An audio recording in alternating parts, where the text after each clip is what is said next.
Hello hi అందరికీ, నేను మీ పద్మావికే. మన ఛానల్ వచ్చేసి అయితే చికెన్ టమాటా కాంబినేషన్లో సూపర్ అండ్ హెల్దీ రెసిపీ. మనం చికెన్ అయితే తినాల్సిందే ఇమ్యూనిటీ కోసము. ఇప్పుడు వింటర్ సీజన్ కాబట్టి చికెన్ ఎంత తిన్నా మన బాడీ హీట్ అనేది చాలా బాగుంటుంది. హీట్ అనేది ఇప్పుడు అవసరం కాబట్టి ఖచ్చితంగా చికెన్ తినాల్సిందే. నేను ఈ మధ్య విన్నాను చికెన్ ఈ సిచ్యువేషన్ కంటే ఈ వెదర్కి తినాల్సిందే అని. ఇంకా చికెన్ అయితే నైట్ తెప్పించి పెట్టేశాను. టమాటాలు, ఆనియన్స్, కరివేపాకు, చికెన్ ఫ్రెష్గా ఒక 3-4 టైమ్స్ అయితే వాష్ చేశాను. ఎందుకంటే నైట్ తెప్పించి ఫ్రిడ్జ్లో పెట్టాను కాబట్టి. ఇంకా అన్నీ అయితే రెడీగా ఉన్నాయి. వంట ప్రాసెస్ అయితే స్టార్ట్ చేసుకుందాము. ముందుగా అయితే స్టవ్ వెలిగించేసుకుందాము. ఇది అందరు చేసే ప్రాసెసే. మీకు నా వీడియో నచ్చి బాగుంది అనిపిస్తే లైక్ చేసి సబ్స్క్రైబ్ చేయండి. మీరు నన్ను సబ్స్క్రైబ్ చేసినట్లయితే నేను కూడా మిమ్మల్ని రిటర్న్ సబ్స్క్రైబ్ చేస్తాను. ప్లీజ్ సపోర్ట్ చేయండి, నేను కూడా మిమ్మల్ని సపోర్ట్ చేస్తాను.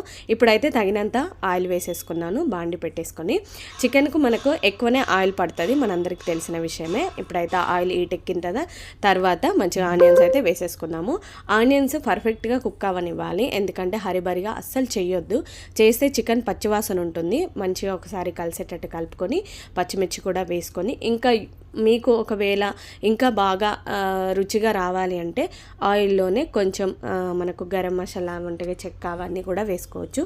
నేనైతే వేయలేదు, మీరు వేసుకోండి, మంచి ఫ్లేవర్ అయితే వస్తుంది. ఇవన్నీ కలిసేటట్టు ఒకసారి కలుపుకొని మళ్ళీ ఒక 5 to 6 minutes మూత పెట్టి మగ్గిచ్చేసుకోండి. ఎంత సిమ్లో మగ్గిస్తే మన ఆనియన్స్ అంత బ్రౌన్ షేడ్లోకి వస్తాయి. అప్పుడు మనము చికెన్ వేసిన, టమాటా వేసినా కూడా పర్ఫెక్ట్గా కుక్ అవుతుంది. మంచి గ్రేవీ కూడా ఇంక్రీజ్ అవుతుంది. కాబట్టి ఇలా ఒకసారి కలిసేటట్టు కలుపుకున్న తర్వాత మన ఆనియన్స్ అయితే బ్రౌన్ షేడ్లోకి వచ్చేసాయి. కాబట్టి ఇప్పుడు పసుపు వేసేసుకుందాము. యాక్చువల్లీ నేను పసుపు వేయకుండా అల్లం పేస్ట్ వేద్దాం అనుకున్నాను. కాకపోతే ఏంటంటే మన స్పూను తడి అయిపోద్ది అనేసి ఫస్ట్ పసుపు వేసిన తర్వాత అల్లం పేస్ట్ అయితే వేసానమాట. నేను ఎప్పుడు ఎంత బిజీగా ఉన్నా కూడా అల్లం పేస్ట్ అనేది ఖచ్చితంగా నేను ఇంట్లోనే రెడీ చేసి పెట్టుకుంటాను. ఇన్ కేసు టైం నైట్ 10 అయినా 11 అయినా అది ఆ రోజు మంచి ప్రిపరేషన్ చేసి పెట్టేసుకుంటాను. ఎంచక్కా వేసుకోవచ్చు. మనకు అల్లం పేస్ట్ అనేది ఇమ్యూనిటీ కాబట్టి ఖచ్చితంగా వేసుకోండి. కరోనా టైంలో ఎంత అల్లం తిన్నామో అసలు.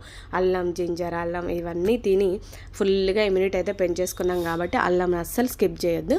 అల్లం ఖచ్చితంగా వేసుకోండి. అప్పటికప్పుడు నూరి కూడా వేసుకోవచ్చు. ఇప్పుడు కరివేపాకు మంచిగా చీల్చుకొని వేసేసుకోండి. మంచి ఫ్లేవర్ అయితే వస్తుంటుంది అనమాట. ఇవన్నీ కలిసేటట్టు కలుపుకున్న తర్వాత ఈ స్టేజ్లో నేను టమాటా వేస్తున్నాను. మీరు మీ ఇష్టం, మీరు చికెన్ వేసుకోవాలనిపిస్తే వేసుకోండి. కానీ నేను టమాటా ముందుగా వేస్తున్నాను.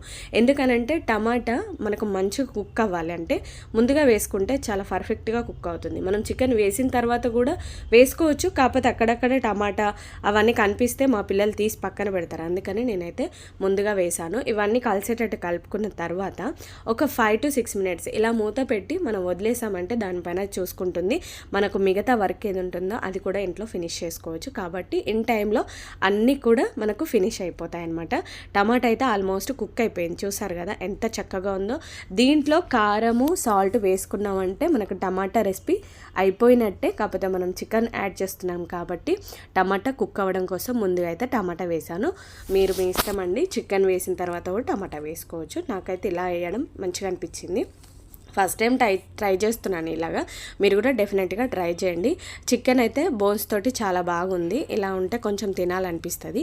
మనకు చెస్ట్ అంటే ముక్కలు కాకుండా మనకు బోన్స్ ముక్కలు ఎక్కువగా తీసుకొచ్చారు కాబట్టి పర్ఫెక్ట్గా ఉంటుంది. ఇప్పుడైతే మనం ముక్కలన్నీ వేసాం కదా, అన్నీ కలిసేటట్టు మంచిగా కలుపుకొని మళ్ళీ ఒక 5 to 6 minutes మూత పెట్టి మగ్గించుకోండి. చికెన్ నేను ఎక్కువ రిస్క్ దాన్ని మూత పెట్టి వదిలేస్తాను. అది తన పని తను చేసుకుంటుంది. ఇంకా మిగతా వర్క్ ఏది ఉంటుందో అది నేను ఇంట్లో మొత్తం కంప్లీట్ చేసుకుంటానమాట. మళ్ళీ వచ్చి చూసేసరికి చికెన్ ఈ స్టేజ్కి వచ్చిందనమాట. చూసారు కదా, ఒక 5 to 6 minutes మనం మూత పెట్టి దాని పని దాన్ని చూసుకోమని వదిలేసేయాలి. ఎప్పుడైనా దీంట్లో మనం ఇప్పుడు తగినంత కారం వేసుకోండి. కారం చాలా స్పైసీ ఎక్కువగా ఉంది, చూసి వేసుకోండి. మీ ఇంట్లో కారం ఎలా తింటారో తగినంత. సాల్ట్ కూడా నేను సాల్ట్ విషయానికి వస్తే చూసి వేస్తాను. ఒకేసారి వేసామంటే అది మనకు కర్రీ పాడైపోతుంది, ఎక్కువైతే తీయలేం కాబట్టి. గరం మసాలా ఇంట్లోనే ప్రిపేర్ చేసుకున్నాను. నేను చెప్తున్నాను కదా, ఎంత బిజీగా ఉన్నా మనం ఏ విధంగా ఉన్నా మన ఇంట్లో కొన్ని మనం చేతులతో చేసుకుంటే ఆ టేస్ట్ కానీ ఆ ఫ్లేవర్ కానీ చాలా బాగుంటుంది. కాబట్టి మనం అవన్నీ బయట నుంచి తెచ్చుకోవడం కంటే ఇలా అప్పటికప్పుడు ఇంట్లో నూరుకుంటే ఇంకా బాగుంటుంది. టైం ఉన్నా లేకపోయినా మన కోసం, మన హెల్త్ కోసం ఖచ్చితంగా ఒక 5-10 minutes మన కోసం మనం కేటాయించాలి. అదే ఇప్పుడు ఈ జనరేషన్ కావాల్సింది. ఎందుకనంటే ఎవరు కూడా హెల్త్ మీద అవేర్నెస్ తెచ్చుకోవడం లేదు. ఎందుకంటే షుగరు, బీపీ ఇవన్నీ అన్నీ అటాక్ అయిపోతున్నాయి ఏజ్తో సంబంధం లేకుండా. కాబట్టి హార్ట్ అటాక్స్ కూడా ఎక్కువగా వస్తున్నాయి కాబట్టి ఇలా చేసుకున్నామంటే చాలా బాగుంటుంది. అస్సలు ఇంత కూడా వాటర్ వేయలేదు నేను. చూసారు కదా ఎంత బాగా మనకు వాటర్ అనేది ఇంక్లూడ్ అయిపోయిందో గ్రేవీనెస్. ఇలా మూత పెట్టి మళ్ళీ ఒక 6 మినిట్స్ అలా వదిలేసాను కదా, మంచిగా పర్ఫెక్ట్గా కుక్ అయింది. ఇంకొక 2-3 మినిట్స్ మూత పెట్టి మగ్గించామంటే మనకు గ్రేవీ అనేది ఆయిల్ అనేది పైకి తేలింది అని అంటే పర్ఫెక్ట్గా చికెన్ అయిపోయినట్టే. మామూలుగా ఏంటంటే మూత పెట్టినాము అని అంటే ఒకసారి మనం పొయ్యి దగ్గర ఉన్నప్పుడు ఒకసారి హై ఫ్లేమ్లో పెట్టుకొని తర్వాత కొంచెం సిమ్లో అనుకోండి, పర్ఫెక్ట్గా కుక్ అవుతుంది, అడుగు మాడకుండా ఉంటుంది. ఈజీగా సింపుల్గా చేసుకోవచ్చు.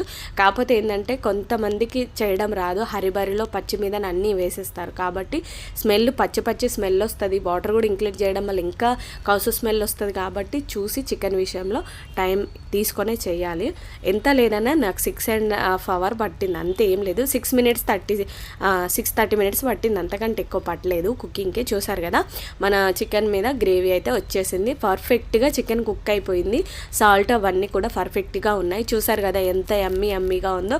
మీరు కూడా ట్రై చేయండి. మీకు ఎలా వచ్చిందో కామెంట్ సెక్షన్లో కామెంట్ చేయండి. మీరు నన్ను సబ్స్క్రైబ్ చేస్తే నేను తిరిగి మిమ్మల్ని కూడా సబ్స్క్రైబ్ చేస్తాను. ప్లీజ్ సపోర్ట్ చేయండి. ఎలా వచ్చిందో కామెంట్ సెక్షన్లో అయితే కామెంట్ చేయడం మర్చిపోద్దు. అట్లీస్ట్ వీలైతే లైక్ చేయడానికన్నా ట్రై చేయండి. Thank you so much. ఇలాగే సపోర్ట్ చేస్తూ ఉండండి, నేను మిమ్మల్ని కూడా సపోర్ట్ చేస్తుంటాను. ఇంకా మరిన్ని రెసిపీస్ మన ఛానల్లో వస్తూనే ఉంటాయి. Thank you for watching. Thank you so